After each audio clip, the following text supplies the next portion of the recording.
एक विशाल कुषाणकालीन जलाशय मिला है इलाहाबाद के पास श्रृंगवेरपुर में।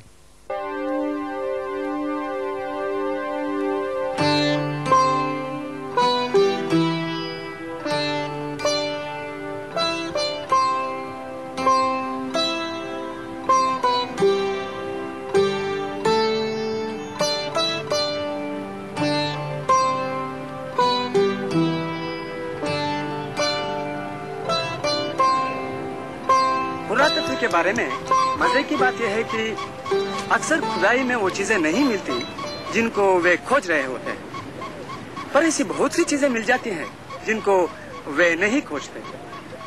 गंगा किनारे पुराने श्रृंगवेरपुर का ये जलाशय भी ऐसा ही है। श्रृंगवेरपुर में खुदाई इसलिए की गई क्योंकि रामायण में इसका जिक्र आता है, पर इस जलाशय का रामायण से कोई नाता नहीं। ये तो कुषाण काल या उससे कुछ पहले का है, यानी 2000 साल पुराना। ये नगर के लगभग 10-15 हजार लोगों के लिए साल भर का पानी का साधन था।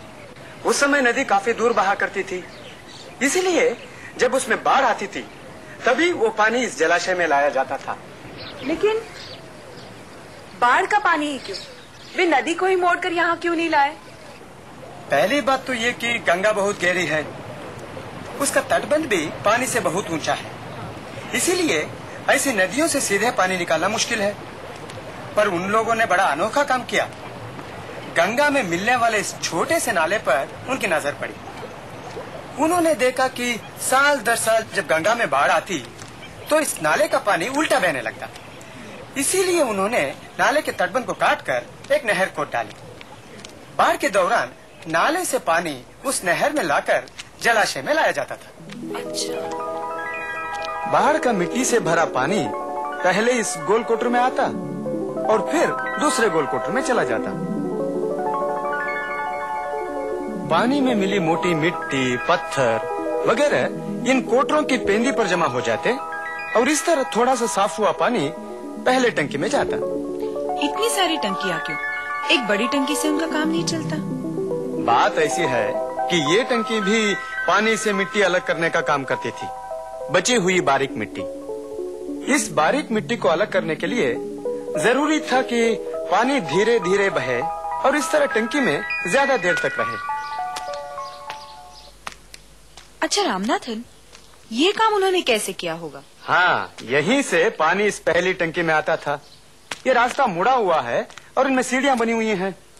इन सीढ़ियों से पानी का जोर कम हो जाता था और टैंक भी पूरी तरह रेक्टेंगुलर नहीं है।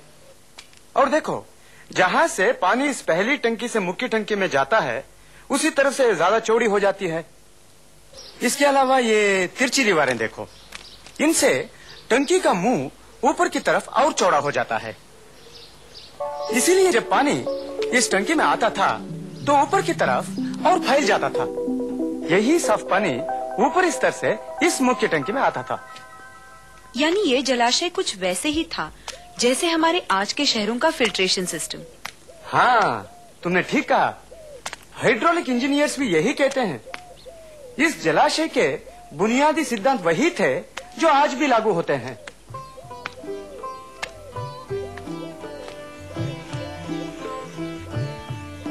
देखो, यहाँ से पता चलता है ना कि ये जलाशय कितना बड़ा है।